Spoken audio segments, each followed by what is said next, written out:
Hello, everyone. Good morning, good afternoon, and good evening, wherever you are, whatever your time zone. Welcome. This is AI Talk, and I am your host, Kevin Crane. Welcome to the show. Today, we will be discussing successfully implementing AI tools in your organization. This is an important topic because as AI continues to evolve, it becomes increasingly important for organizations to understand how to scale these technologies effectively. According to McKinsey, organizations that implement AI at scale can see up to a 20% increase in profitability. This statistic highlights the potential financial impact of successful AI implementation and underscores the importance of scaling AI tools for business growth. But how do you do it? Well, in this session, we'll explore some key considerations for a smooth integration. We'll begin by examining what underpins successful AI implementation at scale, focusing on foundational elements necessary to make AI truly impactful. Then we'll discuss how deploying AI organization-wide can significantly enhance forecasting and analytics, driving better decision-making and operational efficiency. And finally, we'll explore how AI can become the next indispensable step in your digital transformation journey, ensuring that your organization stays competitive and innovative. Look, by the end of the session, you'll have some actionable insights and better understanding on how to leverage AI for long-term success. So, let's dive in. But before I introduce our guests, I want to say that we want to hear from you too. And that includes the folks that are joining us on LinkedIn today. Hello, and hello everyone joining us on Zoom today. It should be a great discussion, and we want to hear from you too. We'd like to encourage everyone attending today to participate. So please join in with your comments in the chat section, and if you have a question along the way, just jump on in. I will be looking there, and we'll be attempting to get some of your questions into the flow of the show today. And we'll have a few minutes at the end also for your questions. All right, let's get to our guests today, starting with Edawita Oreo, Group IT Information and Cybersecurity Manager for Zigup. Edawita, welcome aboard. Where are you calling in from? I'm calling in from the UK. Hi, thank you very much, Kevin. It Thank is you. it is great to have you with us today. Thank you, Edawita. No problem. Also joining us is Diana Kearns Manolatos, Technology Transformation Research Leader at Deloitte. Diana, welcome back to the show. It's great to see you again. Where are you calling in from today? Great to see you too. I'm calling in from New York.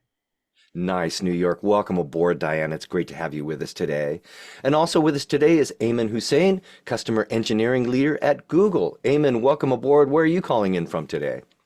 Hey, great to be here, Kevin. I am from Houston, Texas today, and it is quite snowy here compared to the rest of the country, so it's quite a bit of a freeze. Well, good luck with that. All right. Well, thank you everyone for being with me today. I'd like to start our discussion today by pointing our attention to an article published recently by Forbes called Barriers to Effective AI Adoption and How to Overcome Them. The article highlights several key barriers to effective AI adoption, including lack of in-house expertise, data privacy and security concerns, high implementation costs, and challenges with integrating AI into existing systems. The authors stress that overcoming these obstacles requires strategic investments in training and hiring skilled professionals, small-scale pilot projects to demonstrate ROI, and ensuring compliance with data regulations. Ultimately, they stress that developing a centralized data strategy and maintaining a robust infrastructure are crucial steps. But look, how do you do it? I want to ask the panel what their thoughts are on this article and what some of the suggestions that you might have for AI implementation. I'd like to start with Edawita, if I could. Edawita, what are your thoughts on the article? Thank you, Kevin. I was just wondering when you were speaking, and this is not any kind of to be disparaging at all. It's just we can generate a lot of what we say these days using AI. And I was thinking, did Kevin introduce that summary of the article did he generate it using AI? Because it's quite a useful solution across organizations these days. Everybody's talking about AI. I think I've attended too many events to count over the last year, talking about artificial intelligence, what it can do for you. But you're correct. I think it's a very useful article. It does outline these 11 areas that can be barriers to the deployment of artificial intelligence in organizations. There seems to be a bit of replication between leadership inertia and fear of the unknown, analysis paralysis. What should we start with? Where do we go? How big should it be? How broad should the project be? Should we start with a small pilot? Do we have the skills? Can we afford the skills? Should we bring in third parties? What happens if we automate this process? Would that cause people to lose jobs? Should we retrain them? Should we involve them? So it covers a broad range of areas. I think one area that I will pick up, because it will help me to highlight the importance of security, is the lack of a strategic approach. So flying off in multiple directions, purchasing one tool after another, UiPath, Microsoft Power Automate, signing up for Copilot, Copilot for security, Copilot for finance, Copilot for those who are writing code. Flying off in so many directions might lead to fatigue. We've seen that with developers. You can get that with projects that run on for years and don't yield results. I would say make sure you include a strategic approach. What are you trying to achieve? What are your goals? Do you have a small project you can start with that will cover something you do on a regular basis anyway? Is there any task that a human repeats? HR, finance, onboarding users, for example. Can you take that small task, small repeatable activity, and use that as a pilot program? Now, as far as strategy is concerned, from my perspective, I would say, don't forget to include security in your discussion. Just because you hear AI, robotics process automation, machine learning, data analytics, it doesn't mean that we're dealing with something that has never been seen before. It's just that we have consolidated ideas and frameworks to present something that is relatively new. Let's just call it that, or marginally new. We still are developing a product. We are still planning to deliver a product. So make sure you bake security into every step of the way, every step of your delivery. If somebody says, I have an idea, let's automate onboarding users. Well, how do you do it today? And where can you inject security into your process? From your thoughts, planning, design, implementation, review, testing, delivery, monitoring, and even decommissioning. Turning off that process, maybe reverting to manual as part of your BCP program. Do you have a BCP program? Have you thought about access controls, asset control management? Who owns this platform? Who can log in? Using what accounts? Using what privileges? And for how long? So monitoring as well. For goodness sake, monitor. Don't just set it and let it. Keep an eye on what this tool is actually doing within your organization. There are those who currently say, treat every AI program as if it's a person, an additional employee. Well, how do you monitor your employees? How do you onboard? How do you offboard? Do you just let them do whatever they like? Aren't they restricted? So the article does cover quite a lot of areas, but I'd say be strategic, because that allows you to introduce security. But don't allow this need remember that security is not meant to block progress. That's really important. When I talk to people, I always say that we are not here to make sure you don't deliver a product. We're here to make sure you deliver a product that is as secure as possible, according to the tools we have today and the processes. So security should not, or having a strategy should not cause analysis paralysis. It shouldn't cause inertia. It shouldn't lead you to say, well, I'm already panicked about AI, so should I even start? Security is screaming here, governance wants this, but always bake security in, okay, so that your product is secure at the point of delivery, secure by design. Very good. Now, Diana, what are your thoughts on the article? Did it miss anything important that we should also be considering? Well, I think the article was pretty comprehensive, and of all of the barriers it discussed, there were two that really jumped out at me that I wanted to highlight. One was it spoke about the lack of understanding of AI's potential.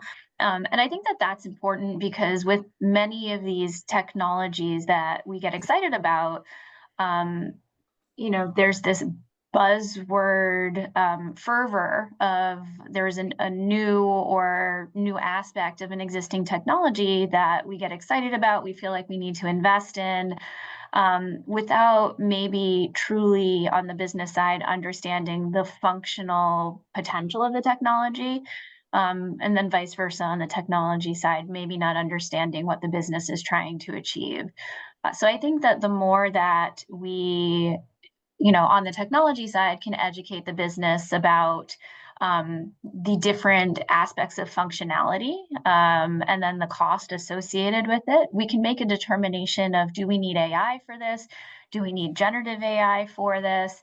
And really align on what the goals are from a strategic standpoint of what we're trying to achieve. I think the second thing that jumped out to me from the article was it spoke about data availability and quality.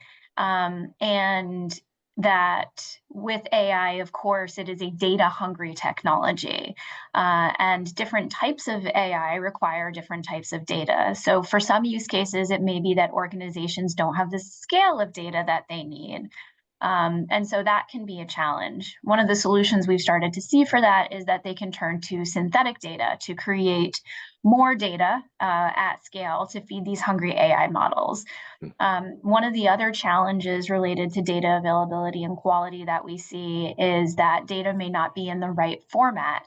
And so I would have liked to see the article go a little bit deeper into what is kind of a sub issue within data. And it's not just the availability and the quality, but really the need for data transformation.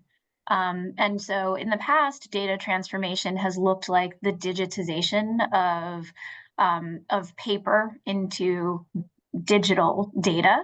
And now with the advent of things like generative AI, we're at that next stage where even with data that's digital, we're finding out that it may not be fit for purpose for generative AI, right? We've created data environments that are meant to feed more deterministic models. So they're binary data structures with a set of zeros and ones, whereas these generative AI models that people are looking to feed are more probabilistic. They draw on patterns in the data. And so that binary structure that many organizations have created today are not really fit for purpose for generative AI and are causing some challenges as well.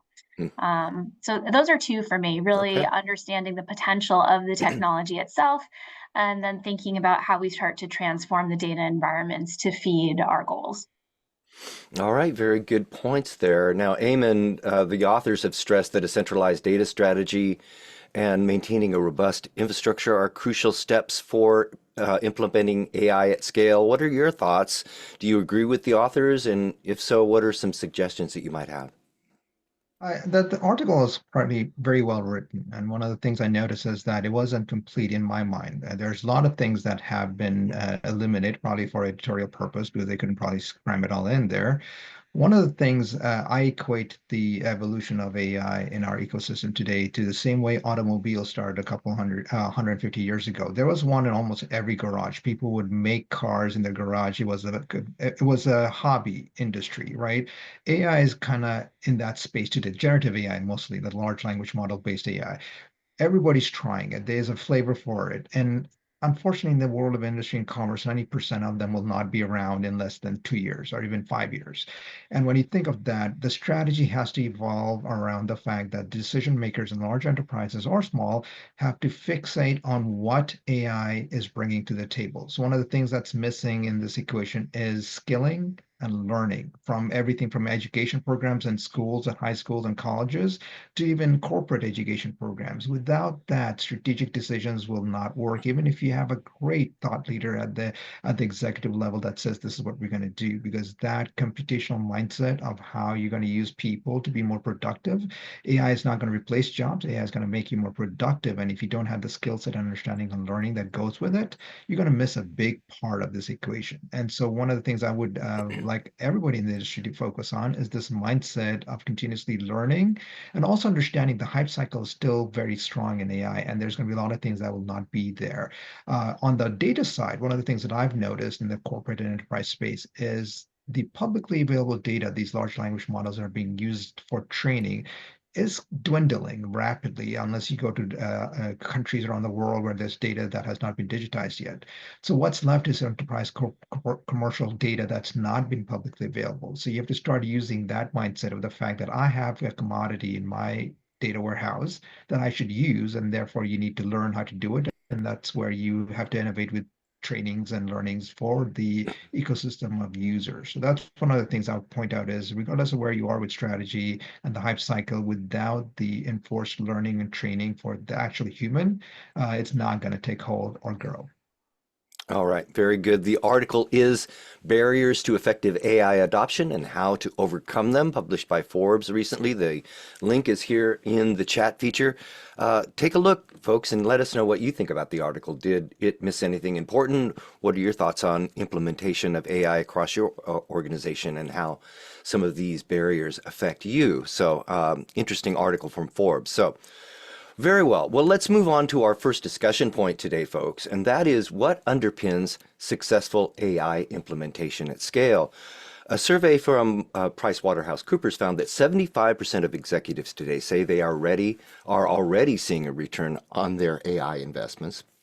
But successful implementation, as we've been talking about, requires a clear roadmap, a clear strategy, leadership, and a skilled workforce. So my question to the group is, what do you feel are the most critical factors to consider when scaling AI tools across the entire organization? Ed Owita, you talked about security as being a cornerstone. Beyond that, what are some of the other critical factors that you feel that we should be considering when scaling AI? Right. So is it okay if I just rattle them out first of all, like 5, 6 points, and then I can talk about one or two of them? So I would say data, obviously, but when we say data, I think my colleagues have talked about the article, especially Diana, and perhaps the article is a bit surface level, which is good. You know, that's what they're trying to tell us. They didn't go into the detail. The author, rather, Bernard, didn't go into the detail. When I say data, I don't just mean whatever you like. I mean relevant data, correct data, accurate, the right amount for what you need to do.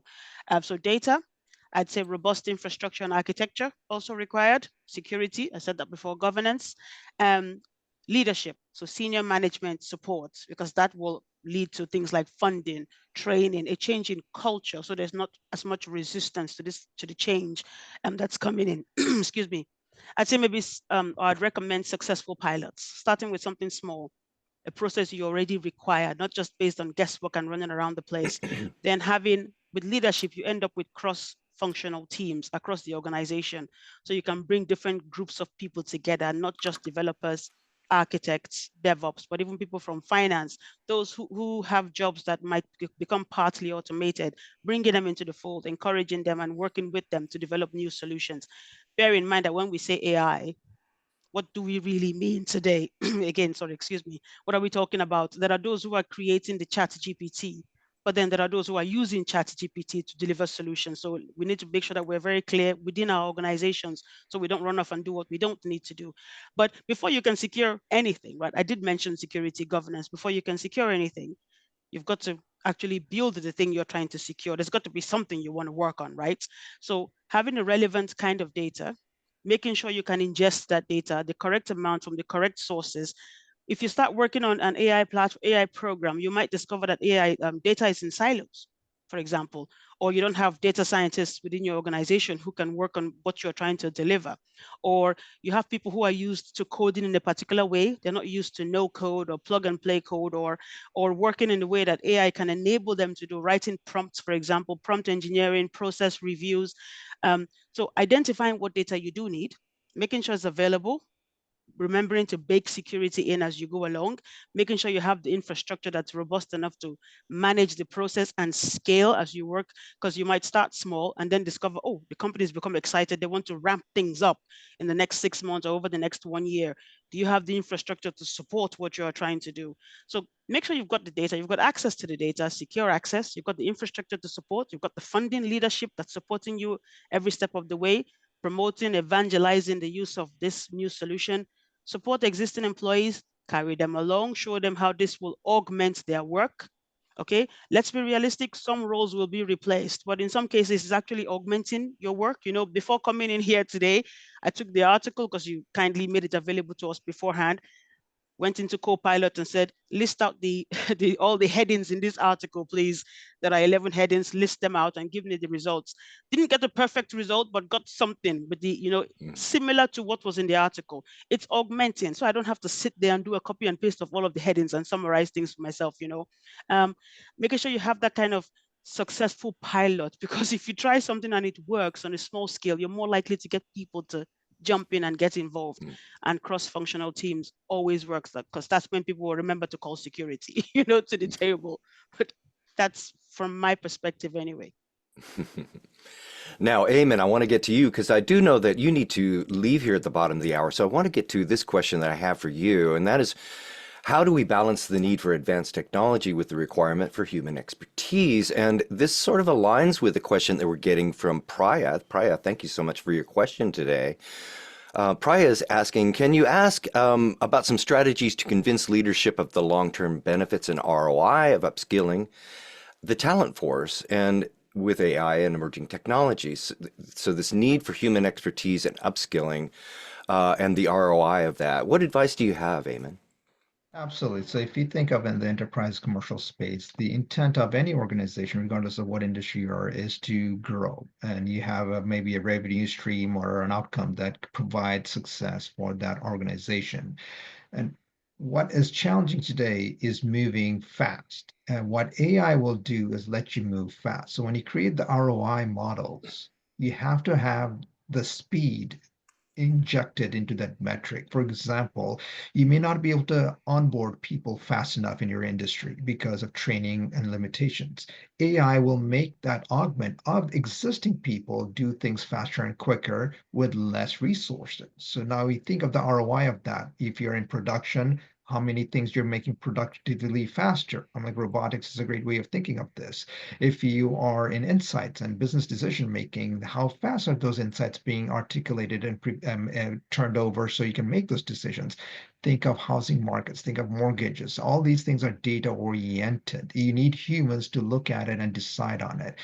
AI is going to augment that. So when you create an ROI model, the way you want to approach leadership, especially in those very high tiers of leadership, is to create a metric that immediately connects to the bottom line revenue or success of that organization. Without that, it will fumble in places for nice to haves. For example, if you're just doing this to write better emails or better articles, unless you're in the business of writing emails and articles, that purpose of ROI is not going to be sufficient. But you might be a marketer with digital marketing. Using AI to create more content is absolutely viable and an ROI that will return you the benefit. So always think of that. And when you have where you have the context of convincing or influencing leadership to do AI, and the ROI has to be tied directly to some metric that they see valuable. Very good. Now, Diana, you are the technology transformation research leader at Deloitte. So I'm wondering if you can share an example of one business or one use case that you feel has been successful at scaling AI, and what are some of the key strategies that contributed to their success? Yeah, of course. So, to maybe give you the end part of that first, I think that when we look at some of those use cases, having a strong AI foundation in place already, which includes some of the things that we were talking about, right? A data environment that's fit for purpose, security, data that's in the format that you need to use it. Really, a lot of the use cases that I've seen where people are trying to implement Gen AI that have been most successful at scaling are where they're already building on a strong technology, a strong infrastructure, and strong AI foundation. Because this is a journey. And so they've taken time to get some of those fundamentals right, where they've already digitized their data. They've already put it into a format where you can use it for deterministic models, as well as, potentially probabilistic models and vision models and different types of models. They're looking not just at language, but they're looking at images and audio. And so they really just have a more mature AI capability as a whole. So, to give an example of the use cases, that has to do with data and analytics and forecasting. Many organizations are looking to use generative AI for enhanced business intelligence. So this company was a consumer product organization that saw a significant amount of supply chain disruption during the pandemic. Some of their products were impacted negatively, where there wasn't as much demand for them, whereas some of them saw a significant increase in demand around certain household products. And so that variability required them to improve the way that they were doing supply and demand forecasting, that would directly impact customers' ability to receive whatever they were ordering from warehouses and to improve their supply chain. And so their COO, their CMO, and their VP of supply chain sponsored an initiative to bring in existing ERP data and to use it to create an AI-enabled dashboard that would allow them to have better supply and demand forecasting. So, back to some of the points that we were talking about for metrics. a couple of the success factors, which I mentioned already, are having a strong data foundation in place in terms of that ERP data really enabled them to accelerate the scale of creating that dashboard. And then the success metrics were, as we see across many AI or generative AI use cases, improved efficiency and productivity around the supply chain. And so, at Deloitte, we've actually just published today our global state of generative AI in the enterprise report, the Q4 edition of that quarterly study. And we see that the top metric that organizations are using currently across the board is improved efficiency and productivity is the number one most sought after benefit for generative AI. And of those who have that as their top benefit, 40% of them at this point say that they're starting to achieve that expected benefit.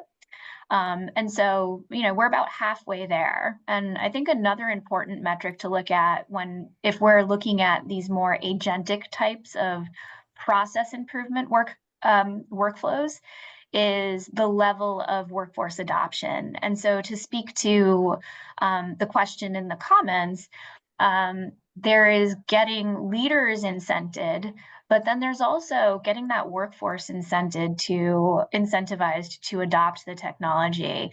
And the panel has alluded to workforce augmentation and concerns about where people's jobs might be going with this technology. And so traditional kind of change management incentive structures may not work here to get the workforce to adopt AI-enabled technologies. And I think, that's why we see, based on our latest data, that under 40% of the workforce has adopted many of these technologies that are being put in place. So yes, we need to get leaders incentivized, but equally making sure that the workforce is incentivized to understand what their new role is going to be as human-in-the-loop reviewers and how the AI is going to help, not harm them. All right, very good. We are here today. This is AI Talk. We are here today with Diana Kearns-Manolatos, Edwida Oreo, and Ayman Hussein. And I want to say that we need to say goodbye to Ayman here in just a moment. Ayman, I'm sorry that you need to leave this early. Unfortunate thing working and customers and bosses. I just don't understand how we can't just do without all of that. But Ayman, before I let you go, it is tradition here for me to ask all of my guests for one action item that our viewers can use to take advantage of the ideas and advice. Ayman, before you go, do you have an action item for us? Absolutely. And I do this for almost every advocacy that I get a chance to. I use a very cliche term, trust but verify. AI is built by humans and humans are prone to error. So keep that in mind. So whenever you're using tools, augmentation, analysts, and insights, you should have a process to be able to validate what's coming out of it. Some people call it ethics, some people might call it compliance. Always have that mindset because there is going to be a lot of errors in the system as it's getting matured. So whenever you use it, trust by verify and use the tools to do just that. But it is the future now, so definitely get on board, learn it. Almost every provider in the world that does AI has some kind of learning at no cost. So do not hesitate to take advantage of it, get ramped up on it. And that's the way I would part. Very good. That is Ayman Hussein, Customer Engineering Leader at Google and friend of the show. Ayman, thank you so much for being with us. We'll look forward to seeing you again soon, and do carry on. All right, very good. That brings us to our second discussion topic today. And Diana and Edwida, I hope that we will carry on, soldier on here together. I want to ask about forecasting and analytics when deploying AI. A report by Accenture shows that AI-powered analytics can increase productivity by 40% in data-heavy industries, improving forecasting and accuracy in decision-making. So my question is, Edwida, how does AI-driven forecasting compare to traditional methods in terms of accuracy and decision-making efficiency? So I think I'll address this in the most basic way, rather than going into any kind of technical detail. And unfortunately, it means I'll probably just say, well, it's in the way that technology enhances everything. It's just that this is faster technology. And so if you feed in the right kind of data to a system like any kind of AI platform, it will help you to operate faster, basically, get you more than likely more accurate results. Although I gave an example earlier where the result was not exactly what I was looking for. So of course you need to make sure that the people who are running the prompts, for example, running the platform, do have this agile ability, willing to learn on the job, willing to turn on a dime, basically move swiftly to say, well, I didn't get the result. Can I try again? What else should I try? Let's be fair to all of us. Most of us are learning, and I'm not referring to just myself. Most of the people who are operating now in the AI sphere, I heard something earlier about training, but let's be realistic. Even those who are providing training, I've looked at some of the courses on Udemy. Anybody on this talk, on this presentation can give those courses. Let's be realistic, because we're all going through the learning phase. If you set aside the data scientists, machine learning experts and the likes, okay? But ensuring that you recognize that with these platforms today, if you feed them the right kind of data, they would take the information you've provided, process the information at speed, okay, and give you results faster. Remembering to check the results, it can lead to faster decision-making within organizations. Now, I don't want to drill down into technical details of the different algorithms and processes, but I think as long as we recognize that it's relatively new, but not something new under the sun. But remember to measure. Am I actually getting any benefit out of this? There is this meme that's been going around online for some months now. It says, well, spend 20 minutes writing the perfect prompt to get AI to do something for you, or spend 20 minutes doing the same thing by yourself. It's about making that decision. Is AI actually going to return the results that I want? Am I using the correct platform? Am I feeding the correct data? Am I running the right algorithms? Do I have the correct people? Is it running a process that I probably just should do working with the people in the organization? What's the point of automating this if doing it manually will be faster? So without using statistics, presenting statistics, I'd say we just treat it the way we treat existing technologies. We approach these technologies and recognize their benefits, but we make sure that we don't use the wrong tool for the wrong thing. Again, sitting down, writing a prompt when you can just do it manually if that would be faster. But that's All how right. I'd approach this. All right, we are getting a couple more questions in from our audience, so I'm hoping that we can cover a little bit of that.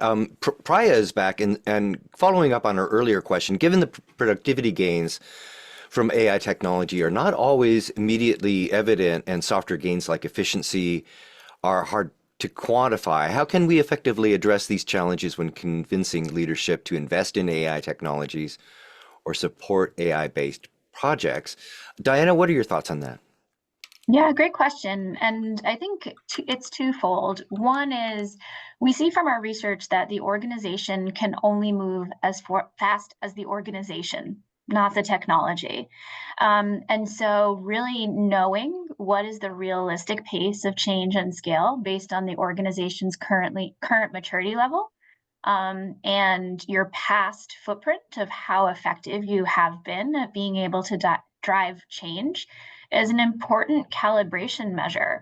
And so I think, for that, it is having an honest conversation with leadership of, this is the potential of the technology. This is what we think is realistic for our organization. We think it's, going to be a 2 to 3 to 5 year journey. And these are some incremental measures that we are going to track over that time, to show that we are on track for our progress, but managing that expectation that the change is not going to happen overnight. So I think, the two things are think about the time horizon and that realistic time scale, which is likely going to be, more than a year, and having milestone objectives that are spread out across that timeline. Now, Diana, you mentioned the time horizon, and that we're getting a question from Hooman directed at you. Could what is Diana's prediction for AI implementation over the next 5 years? Great question again. And as it would happen, at Deloitte, we've actually done some foresight analysis looking into the next 3 to 5 years and what to expect. And, while we can't predict the future, we can think about a couple of potential options of what that might look like. And so, glad to drop that piece of research into the chat for anyone who's interested. But rather than a single view of the future, what we think about are what are some of the biggest uncertainties that will drive what things could look like in the next 5 years. And what we found in that research was that there are really two things to think about, and some of them we've been discussing already today. So the first is related to stakeholder outcomes and really asking what are the economic, social, and workplace consequences of the rollout of generative AI that will impact the way that your business and society grow? And is that happening at the same time? So in other words, is your business going to be ahead of the broader market adoption, or are they going to be happening at the same pace? And the way that you think about that question could, for your organization, create a very different future. And so that's one dimension to be thinking about. And then the second one is around achieving performance objectives. So will organizations be able to realize the financial and operational and performance improvements that they want to around AI or generative AI, or fail to meet the ROI? So, one of the things that we've seen in some of our data analysis is that organizations are to that point where if within 24 months of the investment, they don't start to see ROI, it could dramatically impact their ability for continued performance. So I think we're having the exact right conversation around being really clear on what the performance objectives are and the timelines are, and the need for that sustained objective in order to really achieve the future that organizations want. So, are you going to be industry leading or move at pace with the industry? And then how are you going to tackle that ROI question would determine, which one of 4 potential futures we might have. Now, Adewita, I'd like to get your take on the next 3 to 5 years. Gartner predicts by 2025, 75% of organizations will have integrated AI into their digital transformation strategy, positioning AI as a cornerstone for innovation and competitiveness. How do you predict AI will evolve as a component of digital transformation over the next 3 to 5 years? How do you see AI contributing to the broader digital transformation of an organization just beyond just automation? More than likely delivery of projects faster, insights, faster decision making because of data processing, feeding up to leadership so that they can make decisions based on what they see rather than having to wait for, to hire 5-10 people to process data. Data gets processed faster, they get the data, they get the feedback, and they make decisions faster and invest in the correct area. So AI will be able to say, well, if you invest here, you get this output using predictive analytics and analysis. But I want to look at this from a different perspective. So obviously we foresee new businesses starting up.